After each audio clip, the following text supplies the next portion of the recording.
Por fin ya es el segundo libro del año y estaremos hablando de Coraline. El año es 2002, son las 10:39 de la mañana. Imagínate que un loco postea esto en su Facebook, si hubiera Facebook en aquel entonces. Sueños extraños que tuve anoche. El más raro de ellos, yo estaba tratando de convencer a unas personas que unas marcas de sangre en su alfombra blanca fueron dejados por pelícanos que, como ellos se acostumbran a alimentar a sus jóvenes con sangre de su pecho. Mientras estas personas que eran naturalistas estaban convencidos de que los pelícanos comían peces y no amamantaban sangre de sus pechos. Yo estaba tratando de cubrir un asesinato particularmente brutal. Perfecto, el día comienza. Por favor, deseenme suerte esta noche. Día de publicación. ¿Quién es este enfermo? Este rarito que publicó esto, este enfermo fue Neil Gaiman. Neil Gaiman es un escritor muy famoso que ha hecho novelas cortas de ficción. Él hizo el cómic de Sandman y también es guionista y escritor para la televisión. Es muy probable que ya estés familiarizado con algo de su trabajo. ¿Has visto Good Omens, que está en Amazon Prime, o American Gods, que también está en Amazon?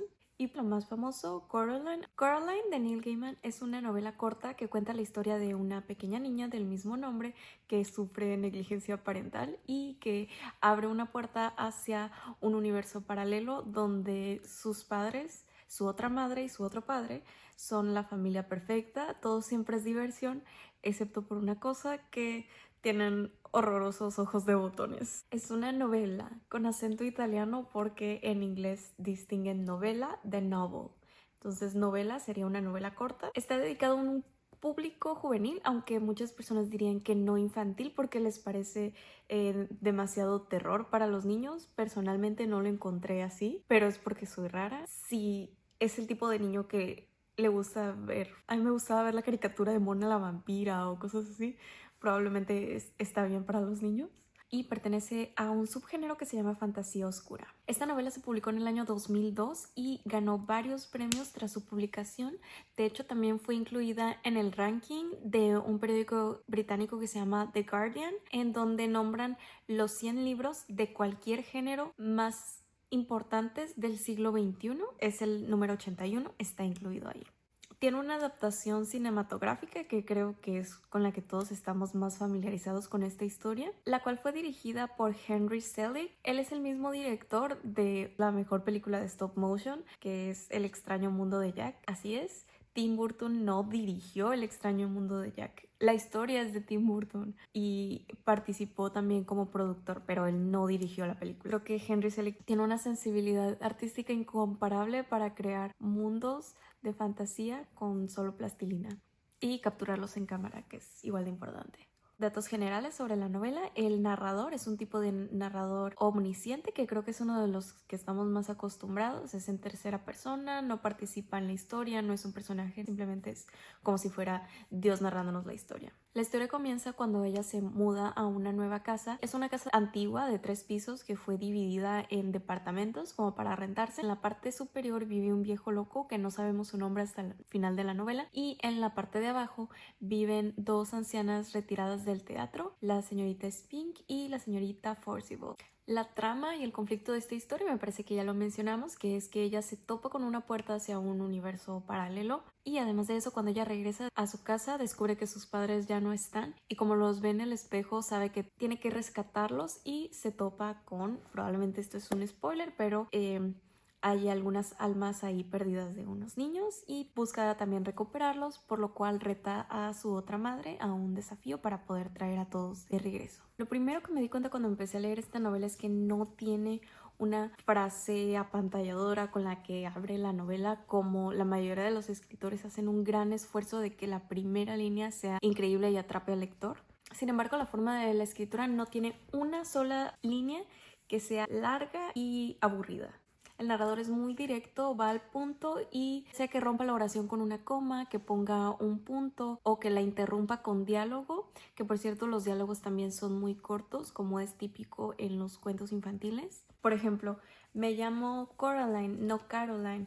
Lo corrigió Coraline. Es una sola línea o media línea de diálogo, como pasa siempre en los cuentos. como si llegara y dijera, soy el ratón vaquero, exclamó el ratón vaquero. Lo chistoso es que él iba a escribir Caroline y se equivocó y puso Coraline y dijo, claro, debe de haber alguien en el mundo que se llame así y yo contaré su historia. Otra de las primeras cosas que nos podemos dar cuenta cuando leemos una historia para niños, y en particular esta, es que los héroes los normales son los niños, los que son anormales vienen siendo los adultos. Por ejemplo, en Los Padrinos Mágicos los adultos siempre son incompetentes.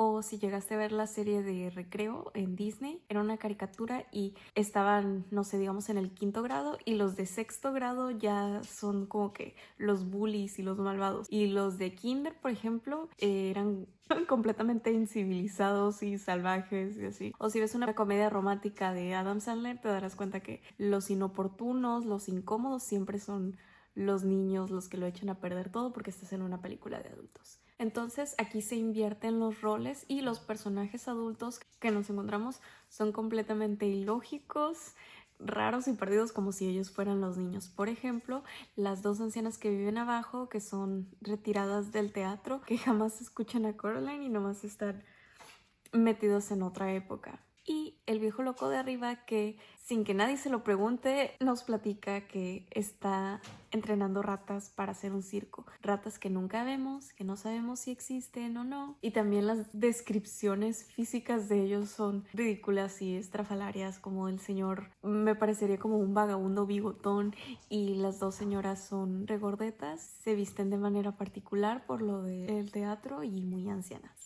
Por lo menos en el primer y segundo capítulo lo que va moviendo a la historia, lo que hace la progresión narrativa, sería la propia casa, la atmósfera en sí, porque somos parte del mundo de Coraline y vamos descubriendo y explorando esta casa porque se acaba de mudar. Y es el momento perfecto y oportuno para una atmósfera y un sentimiento gótico. Otra cosa que para mí saltó a la vista es que la capacidad descriptiva de Neil Gaiman es muy parecida, tiene un estilo similar al de J.K. Rowling. Me pareció que yo estaba leyendo Harry Potter y se lo aplaudo mucho porque J.K. Rowling tiene algo fácil, por decir así, porque dentro de este mundo todo es fantasía, entonces ella puede tomar cosas o inventar cosas que no están en el mundo real para mantener nuestra fascinación a través de cosas fantásticas. Y Neil Gaiman tiene que crear fantasía dentro del mundo real, por falta de una mejor palabra, seducirnos con descripciones fantásticas de cómo se sienten cosas reales. Por ejemplo, aquí es una casa vieja, deteriorada, el jardín está feo, hay honguitos y si los pisas huelen mal, pero la manera en la que él lo describe te hace pensar que estás en un mundo de fantasía, a pesar de que todas son cosas perfectamente válidas y compatibles con el mundo real. Me pareció una manera de deleitar al lector, independientemente de la edad del lector, con pequeñas cosas como cuando éramos niños y todo te parece asombroso y haces 1.000.000 de preguntas porque no sabes cómo funciona el mundo. Nos regresó un poquito ahí. Y lo que puse en mis notas es que yo iría más allá y que considero que los escritores pueden tener dos dones. Pueden tener el don de crear historias que son completamente increíbles o pueden tener el don de tener historias normales pero tener una forma de contar las cosas que es increíble. Por ejemplo, Orgullo y Prejuicio considero que es una historia regular, no es una historia donde estás en un mundo de fantasía como dije en Harry Potter o estás en un futuro distópico. Tampoco es una historia demasiado dramática como son las novelas mexicanas, pero está contado de una forma excelente. La técnica narrativa en sí es el don de Jane Austen y probablemente en historias que nos gustan mucho como Crepúsculo o Divergente es la trama en sí que es muy adictiva. Y en el caso de Neil Gaiman en particular, no digo que es el único, pero es de los afortunados que tiene ambos dones. Tanto sabe cómo hacernos sentir que estamos viviendo una aventura épica cuando literal solo nos está contando que la niña está cortando el pasto, viendo las nubes o yendo a comprarse un suéter, como es capaz de sacarse de la manga una historia épica donde Coraline está peleando un ejército de perros, murciélago, vampiro, un montón de ratas, ayudado por un gato que habla para derrotar a su madre malvada de un universo alterno, salvar la vida de sus verdaderos verdaderos padres y liberar el alma de niños que su otra madre se comió. Para que exista el elemento de peligro y poder crear esa tensión y esa emoción, es necesario en las historias infantiles hasta cierto punto que exista negligencia por parte de los padres. Si los padres no dejan a los niños solos en los Rugrats o en las películas de Mi Pobre Angelito, no podrían vivir las aventuras que el autor nos quiere contar.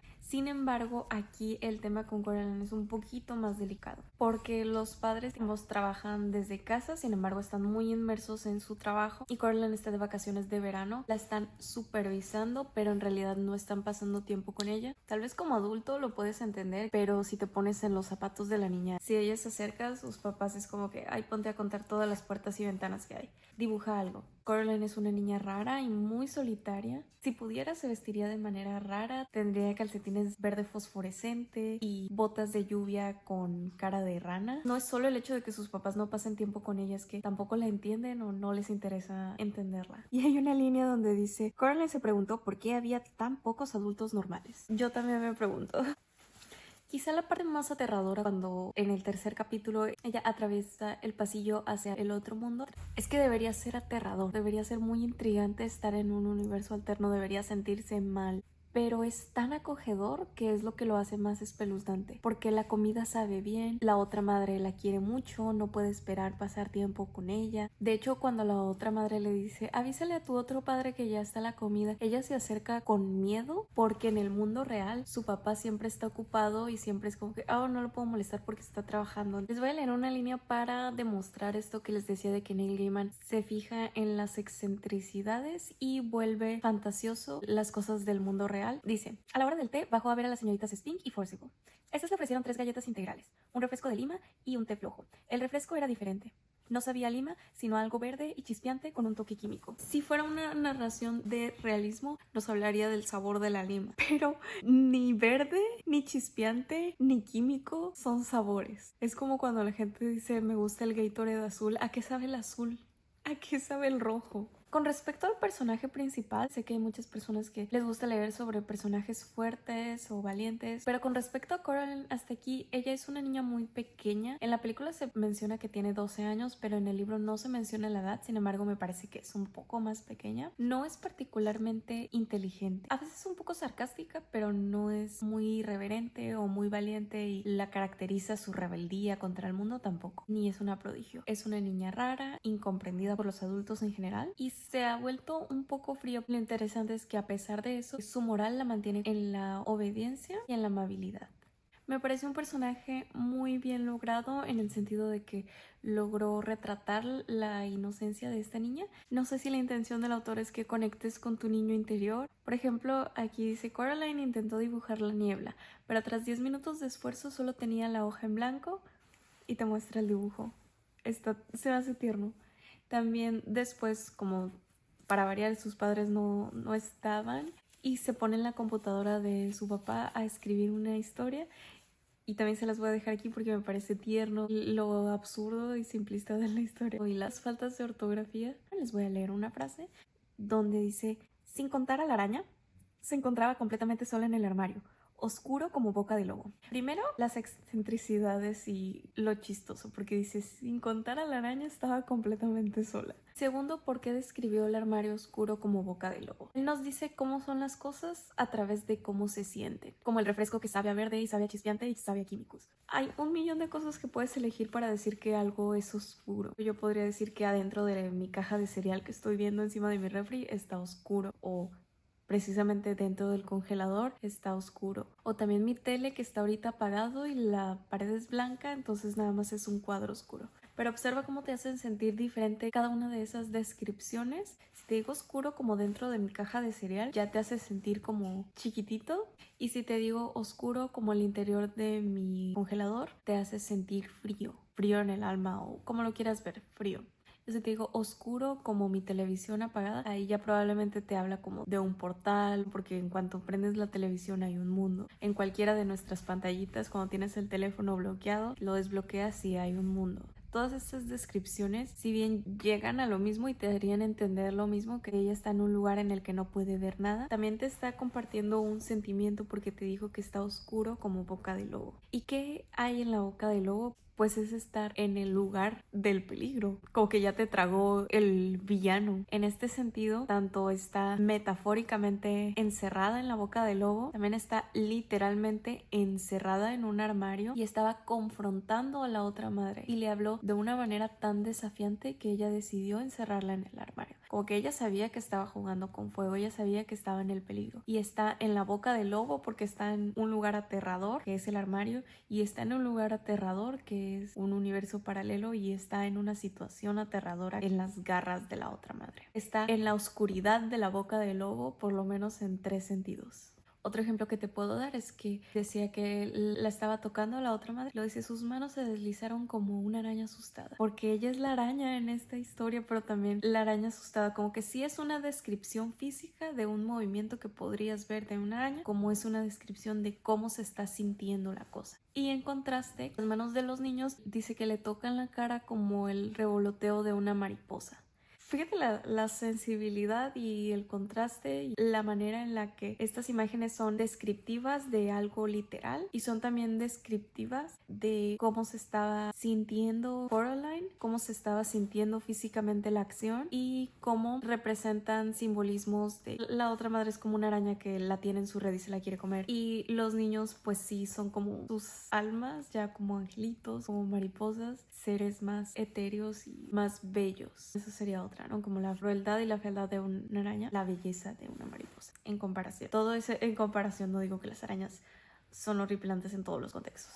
Ahora es una historia un poquito atemorizante, pero la moraleja en sí es la valentía, porque Neil Gaiman escribió esta historia, dice, para su hija, porque quería enseñarle el verdadero significado de la valentía, que según en palabras de Coraline, uno no es valiente cuando hace algo difícil, que no te da miedo, uno es valiente cuando haces algo que te da muchísimo miedo, fácil o difícil, pero aún así decides hacerlo. Y da el ejemplo de que fue con su papá a explorar como un terreno baldío que está fuera de su otra casa antes de que se mudaran y los persiguen unas avispas. Entonces el papá le dice, Coraline, corre, y se queda ahí para que lo piquen a él y ella pueda correr. Y su papá le dice, eso no fue valiente porque yo tenía que hacer eso porque eres mi hija y te amo. Él tenía que hacer eso y no tiene nada de miedo en enfrentar a las avispas por su hija, pero dijo, lo que sí fue valiente fue cuando después de que me habían picado regresé porque había olvidado mis lentes, porque ahí ya estaba muerto de miedo y aún así lo hizo. Y en mi opinión,